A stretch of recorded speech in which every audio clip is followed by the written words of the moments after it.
So, what is climate science? Climate science is related to carbon dioxide cycle in the atmosphere, where carbon dioxide comes from and where it goes to and how it works. Wood can act as storage unit for carbon dioxide.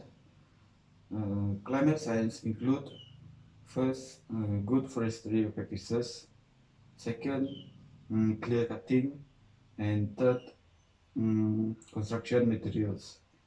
For the good forestry practices, the that it involves less building of road, skid roads, and others. Clear cutting is based on the value of the wood in the market.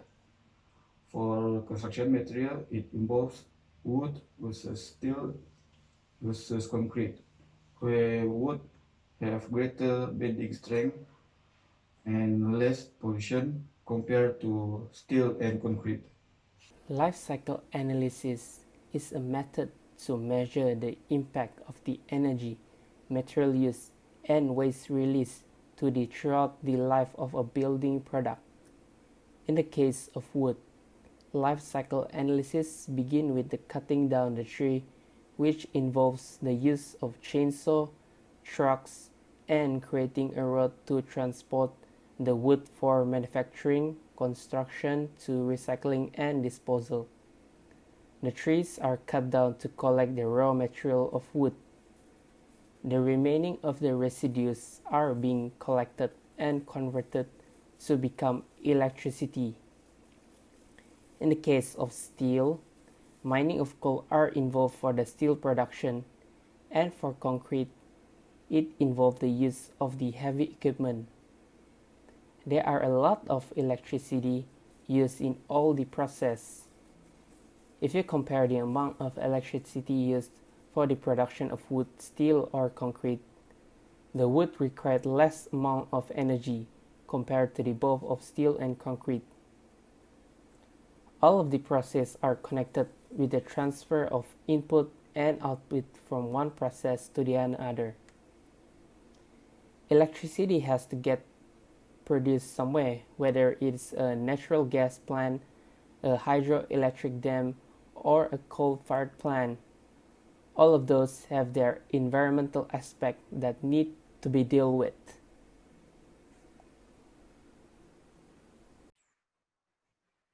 I'll be presenting about invasive species.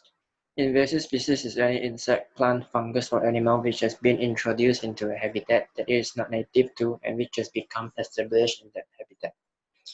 Introduction of invasive species can lead to elimination of native species, even in cases where two species are not directly competing for the same ecological niche. Invasive pests and invasive tree.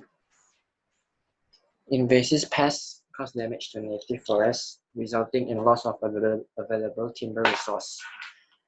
For example, hemlock woolly allergic and emerald ash borer. Scientists are having a hard time dealing with pesticide, trying to find a way to stop the spread of this pest or slow it down. Unfortunately, it is not effective and it is costly. Hemlock woolly allergic feed on sap on twigs, causes premature defoliation on hemlock tree, while emerald ash borer feed on wood bark of ash trees. Invasive trees.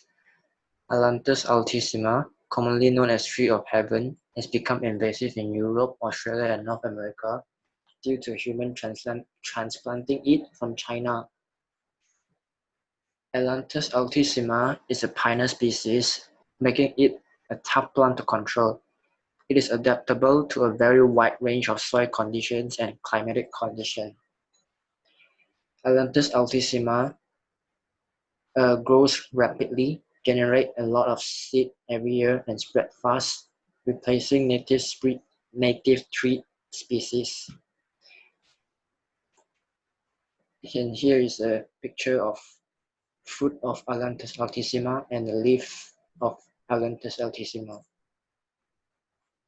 Attempts to control it through chemical application or cutting them down is not successful. and it is also labor intensive and expensive methods. Attention is shifted to find a way to utilize it. Research in its wood properties for commercialized purposes are carried out extensively. Its aesthetic white wood appearance with nice grain pattern, similar to ash wood, gained interest in furniture manufacturing. However, the wood tends to be brittle in terms of strength properties. The wood also utilized as folkwood, firewood, charcoal as fuel substitutions. And thank you.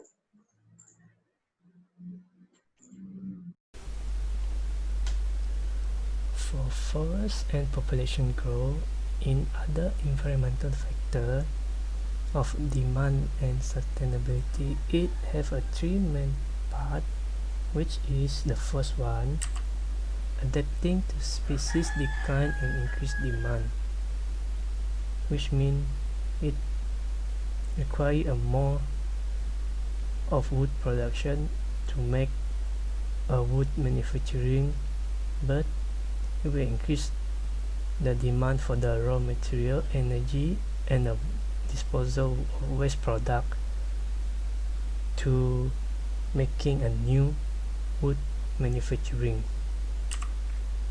This is the example of wood manufacturing on demand.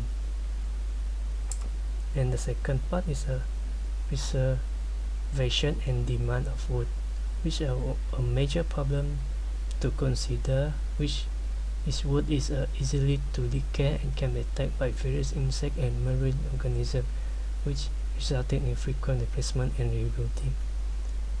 Wood preservation can extend the service of wood life product, which it resulted in a decline wood consumption by extending the period between replacement of product. And the third is efficiency, retrieval, and recycling wood, which means certain wood properties are not the same when comparing to the old grow material of wood, which is require a new faster grow in the second and third generation of tree, and it also requires size, strength, and some species of natural decay resistance, which are not matched by currently available material, especially in use of building material. And this is the ironwood timber recycling process.